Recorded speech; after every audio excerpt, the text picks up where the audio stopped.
ఇది నా వరలక్ష్మి వ్రతం సెలబ్రేషన్ అన్నమాట. సో ఫస్ట్ జాజు పెట్టేసి మంచిగా ముగ్గు వేసిన. తామర పువ్వు అని అంటే లక్ష్మీదేవికి సింబల్ కాబట్టి గడపకి మంచిగా ముగ్గులు వేసేస్తున్నాను. మా ఆయన నాకు తెలియకుండా వీడియో తీసిండు. I felt so happy for this. So చాలా బాగా ఎంకరేజ్ చేస్తారు మా హస్బెండ్. సో అన్ని కలర్స్ కొంచెం అన్ని పసుపు కుంకుమ అన్నీ పెట్టి అన్నీ మంచిగా ఫస్ట్ ఇంటి మొత్తం డెకరేట్ చేసిన. దాని తర్వాత నన్ను నేను డెకరేట్ చేసుకున్నాను. ఆల్రెడీ పూజది అంతా రెడీ చేసి పెట్టిన. సో కొంచెం నాకు రీల్స్ చేసుకోవాలని ఉండే ఆ టైంలో సో తీసేసుకున్నా.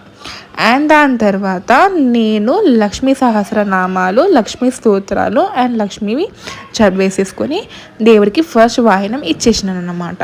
సో ప్రసాదం ఎక్కువగా నేను ఏం చేయలేదు. బెల్లం అన్నం ఇస్ వెరీ ఇంపార్టెంట్ కాబట్టి బెల్లం అన్నం పెట్టేసిన.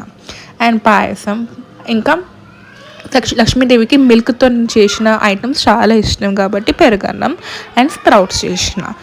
సో మంచిగా పూజ చేసేసి అష్టతరాలు అన్నీ చదివేసి పూజ చేసిన. ఐ ఫెల్ట్ సో హ్యాపీ అంటే సో హ్యాపీ. తర్వాత ఇంటి పెద్ద కాబట్టి ఫస్ట్ మా ఆయన కాలు మొక్కేసిన తర్వాత ఇంటి పెద్ద మా అత్తయ్య పెద్ద ముత్తైదువ కాబట్టి ఫస్ట్ మా అత్తయ్యకి తాంబూలం ఇచ్చేసినాను అన్నమాట. నేను ఈసారి ఫస్ట్ టైం అన్నమాట ఇది నేను చేయడం. సో నాకు వచ్చినంత దాంట్లోనే నేను చేసుకున్నా. I'm very happy with it. దేవుడికి ఎంత పెద్ద పెద్ద ఆభరణాలు అవన్నీ పెట్టాలని రూల్ లేదు. మీరు ఎలా చేసుకున్నా దేవుడు యాక్సెప్ట్ చేస్తారు. సో ఆ విధంగా ఆ పాజిటివిటీతోనే నేను చేసిన. అండ్ మా ఇంటి పక్కన ఉన్న ఆంటీ చిన్నపిల్లలు వాళ్ళందరినీ పిలిచి అందరికీ కొంచెం గాజులు అట్లాంటివి ఇచ్చేసినాను అన్నమాట. ఇచ్చేసిన తర్వాత ఐ ఫెల్ట్ సో హ్యాపీ. సడన్గా ఇంటి పక్కన అక్కకి నేను యాక్చువల్లీ పిలుద్దామని అనుకున్నాను. పిలిచినా కానీ అక్క రావడానికి లేట్ అయింది. అక్క వాళ్ళ ఇంట్లో కూడా చేయడానికి. సో అక్క పిలవంగానే నేను సాయంత్రం వెళ్ళంగానే అక్కకి కొంచెం అమ్మవారు వస్తూ ఉంటుంది.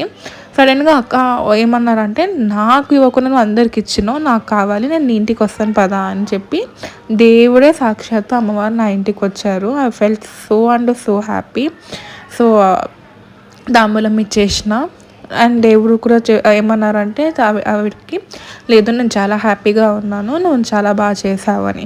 సో ఈ చిన్నపిల్లలకి మంచిగా ఇచ్చేసి అండ్ వీళ్ళకి ఒక 100 రూపీస్ ఇచ్చినాను అనమాట తాంబూలంగా. సో వాళ్ళు అంటున్నారు అక్క మాకు తమ్ముడు కావాలి అని. సో ఇది మా ఇంటి పక్కన శిరీషక్క వాళ్ళ ఇల్లు అనమాట. చాలా బాగుండే, చాలా సింపుల్గా చేశారు. చాలా అంటే చాలా బాగా చేశారు అక్క. అండ్ నాకు బొబ్బట్లు ఇష్టమని అక్క నా కోసం మళ్ళీ సపరేట్గా చేస్తున్నారు. సో ఇది నా వరలక్ష్మి వ్రతం సెలబ్రేషన్స్ ఎలా ఉందో చెప్పండి. అండ్ నేను నా పెళ్లి తర్వాత ఫస్ట్ టైం నేను సౌరం వేసుకున్నా, ఏదో ఊడి వచ్చేస్తున్నాను అనమాట. సో ఇది నేను చిన్నగా బాగా చేసుకున్నాను. I felt so happy. ఎలా ఉందో కామెంట్ సెక్షన్లో కామెంట్ చేయండి.